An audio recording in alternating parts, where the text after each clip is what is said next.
village, because I sent the violations to Rick, and I sent it also to Vic. And Vic sends back to me, these are all Rick's, and that's who I had the email address for. So I just went out and took a picture of Vic, so I'm sending him to him tonight.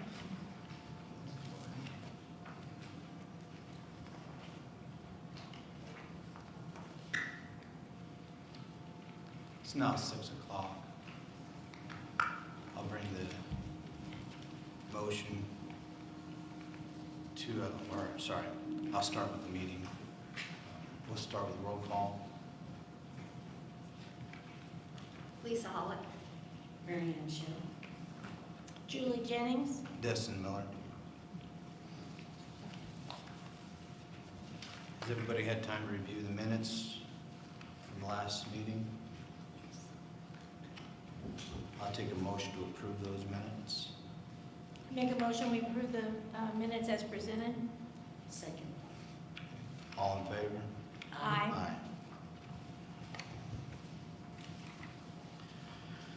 So we're meeting here for docket number 25015, the address of 989 East Columbus Street, Martinsville, Indiana. I'm going to add a 10 by 12 shed to the outside of their property for dog grooming and so on. I'll read the findings and facts.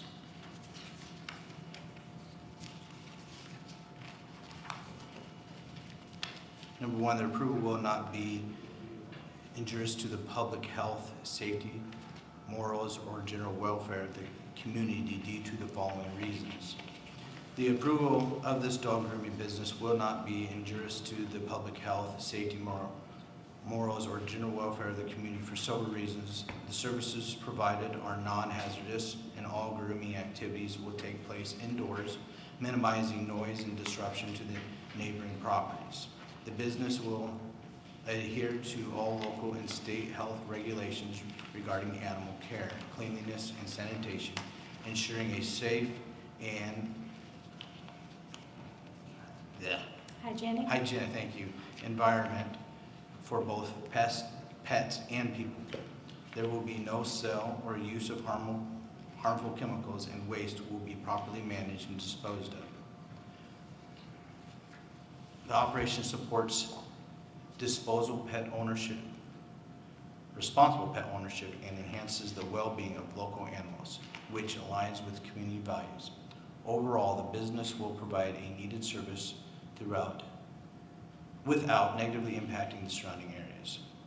The use and value of the area adjacent to the property, including the variance, will not be affected in any substantially adverse manner for the following reasons.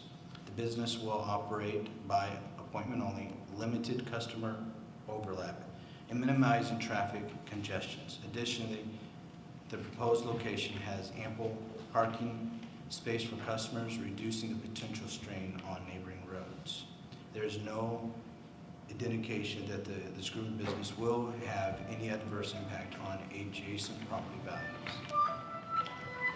Number three, the need for the variance arises from some particular conditions to the property and value, namely due to the property currently zoned as residential. The variance is needed to put a small structure on property to run a dog grooming business. For the strict application of the terms of the zoning ordinance will constitute unnecessary hardship if applied to the property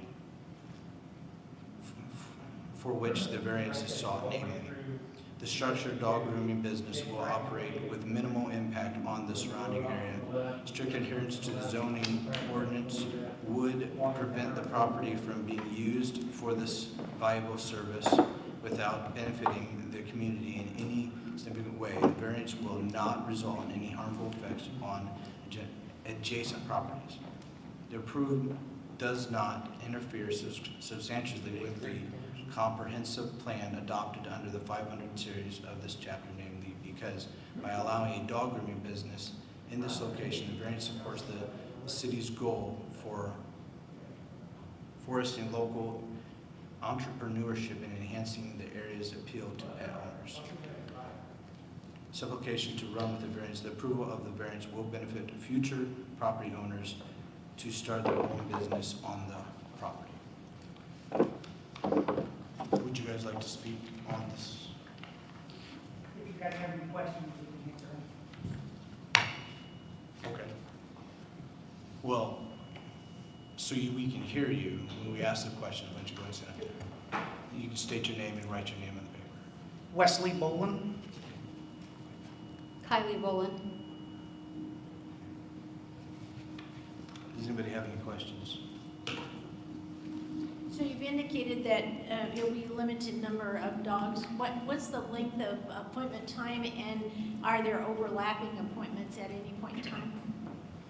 No, they would be scheduled 2 to 3 hours, would be no overlapping. Okay. And I have a very large driveway, so. So how many appointments per day do you typically take? I mean, I would take probably 4 or 5 a day. Okay. And any size dog specifically, or Any size. any dog? Any size Any dog. dog that's a dog, right? Yep. There was one more thing I was going to ask. I don't remember. Will it be a drop-off and pick up, so they're just there a short time, or do they hang out there? Yes, I mean, if it's gonna be a short service, like, I have a service that's just whether, just having their paws worked on, it's about 10, 15 minutes so they can stay, or, you know, if they wanna leave. But if it's a long appointment, then yeah, they can leave if they want. Is this a pre-built structure, or is this something that they're going to build on site? It's a pre-built shed that was built off-site and then comes in on skids. So like a mini barn type Yes, ma'am. situation, right? I did think of the other, is there any boarding at all that's gonna take place? Will you be boarding animals overnight? Or No boarding at all, no. Okay. You said comes in, so is it comes in or is it came on? Is it already there? It's already on site now. Yeah. When I drove by, it looked like there was already air conditioning running to the building and everything was in place. Yeah, we have air conditioning running in the building just so nothing gets too hot during the week. You guys already operating? No. And do you have water and everything already run to the building? Yes, ma'am. We have water we had a plumber come in, run the water lines from the house. The electricity's running from the garage to the shed, and then the sewer line goes down into our sewer to the house. Okay. Did you have to have any permits to do any of that? No, it's all on property. It's not touching any mains. Okay. It's all off our own meter box on the house. So when you wash animals, typically there's a lot of times flea treatment, correct? What's that, sir? Would you guys be using a flea treatment shampoo that would go into the drain or the? The water line, Yeah. if would need be, yes. We have 2 filter systems, and then it runs through like a coal filter before it even gets to the sewer line. So it'll take most of the soap and stuff out of it. And all the hair's caught into 2 trap drains. And do you use environmentally friendly products? Yeah, I mean, I don't believe that it's anything that's like harmful, obviously, because it's, you know, it can't go on the pet, On the pet, harmful, too. yeah. Okay.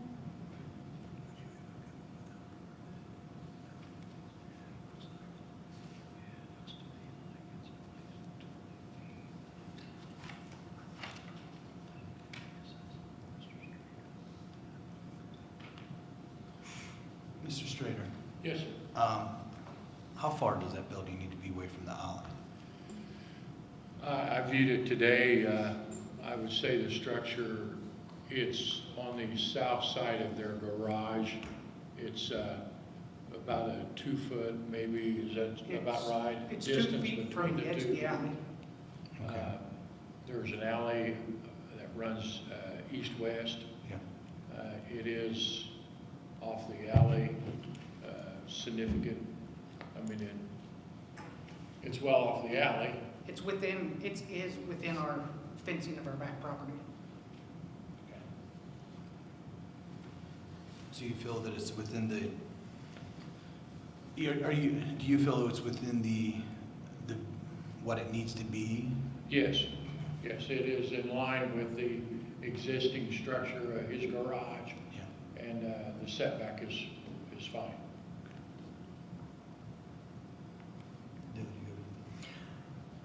Yeah, when I was reviewing the findings of fact for the applicant, I do not believe they comply with our ordinance in regards to findings of fact 2, 3, 4, and 5. As the board knows, in order to have a variance for use, the applicant has to meet all 5 requirements for the findings of fact, and they have to be specific in regards to how for instance, number 3, the need of the variance arises from some condition peculiar to the property involved.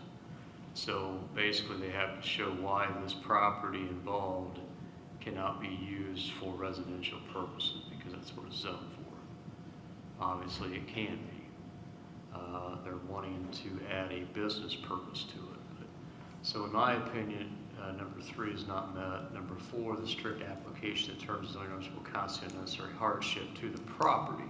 So we're not talking about a necessary hardship to the applicant, we're talking about to the real estate itself. And if we apply a residential zoning to this property, how is that strict application a necessary hardship? And so I do not believe that their reasoning in 4 complies.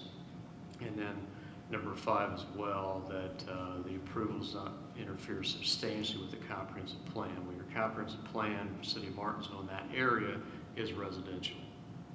And again, they are currently used as residential. They're wanting to add a business component to it, and that would be contrary to your comprehensive plan for that particular area. So from the legal perspective, I do not believe that the findings of fact complies to 3, 4, or 5.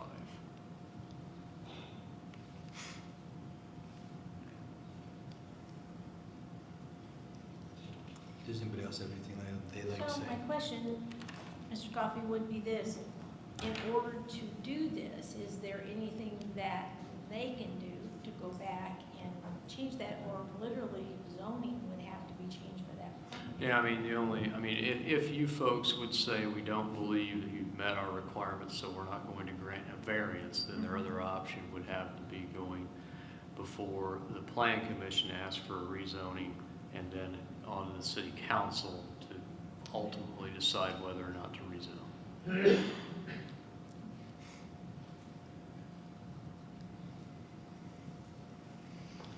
Then I make a motion based on the advice of Mr. Coffey, our counsel, that you have not met the findings of fact, and that this variance not be approved.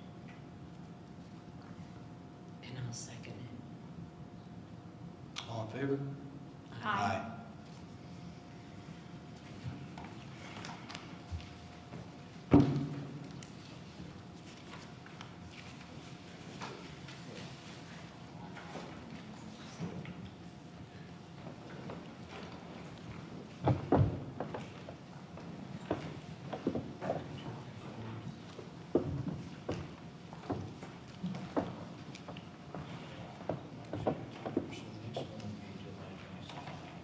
That's correct. So the next board meeting will be July 22nd. I'll take a motion to dismiss. I make a motion, we adjourn? Yeah. I motion to adjourn. All approval? Aye. Aye.